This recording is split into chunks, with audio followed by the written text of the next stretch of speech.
اللہ نے کسی کو اس کی طاقت سے زیادہ کا مکلف نہیں بنایا.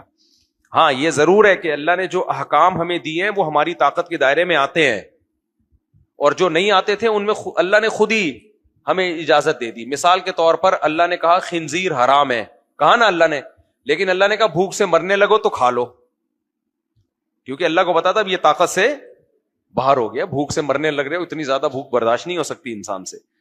تو خود اللہ نے اجازت دے دی. اللہ نے کہا زبان سے کبھی کلمہ کفر نہ نکالو, لیکن اگر کوئی بندوق سے آپ کو اڑانے کی دھمکی دے, قتل کر دے, تو جان بچانے کے لیے زبان سے کلمہ کفر نکالنے کی بھی اجازت دے دی, کیونکہ یہ طاقت سے زیادہ کی بات تھی. تو اللہ نے خود اجازتیں دی ہوئی ہیں, اور ہمیں بھی کہا ہے کہ ہم اپنی طاقت سے زیادہ کوئی کام مت کریں.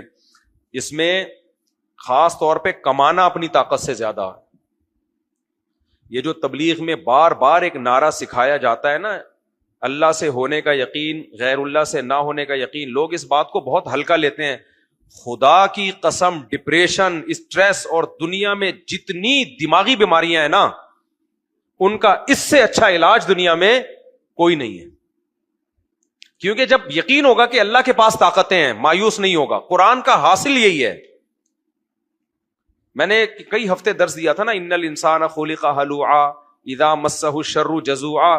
جب مصیبت پہنچتی ہے اللہ کہتے ہیں انسان جو ہے بے صبرا ہو جاتا ہے, خوشیاں پہنچتی ہیں تو اترانے لگتا ہے, تکبر میں آ جاتا ہے. جب پتا ہے کہ اللہ سے ہوتا ہے تو خوشی میں اترائے گا نہیں, اللہ کی بھیک دین سمجھے گا کہ اللہ نے کیا ہے. بھائی بھیک میں ملی بھی کسی چیز پہ انسان اتراتا ہے. اور جب کوئی غم آئے گا تو ڈپریشن میں نہیں جائے گا, بھائی یہ غم کس نے دیا ہے, اللہ نے دیا, تو دور بھی کر سکتا ہے وہ. اور ہماری فائدہ اس میں, اللہ ہم ظالم تھوڑی ہے جو ہمیں بلا وجہ پریشان کرے. تو یہ جملہ ہلکا نہیں ہے, سمجھ میں آ رہی ہے بات, یہ ہمارے ایمان کا حصہ ہے. تو ہاں ہمیں مکلف اسباب کا بنایا ہے کہ اسباب اختیار کرو, پھر اللہ پہ توکل کرو, اور اسباب میں کیا اپنی طاقت سے بڑھ کے کام نہ کرو. تو اسی میں ایک حکم یہ بھی ہے کہ طاقت سے بڑھ کے کمانے کی بھی کوشش نہ کرو. یہ جو گدھے بن کے کما رہے ہوتے ہیں نا صبح و شام, نہ دن کی پرواہ نہ رات کی پرواہ, یہ اللہ پہ اعتماد اور توکل کے خلاف ہے. یہ اس کی علامت ہے, سمجھتے ہیں کہ میرے کمانے سے مجھے ملے گا. اگر ان کا یقین ہوتا کہ اللہ سے مل رہا ہے تو اتنی کوشش کرتے جتنی اللہ نے اجازت دی ہے.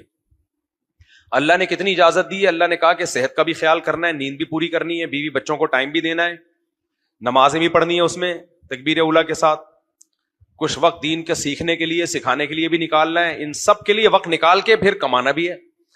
اور گدھا کیا کرتا ہے کوئی کام ہے اس کا کمانے کے علاوہ؟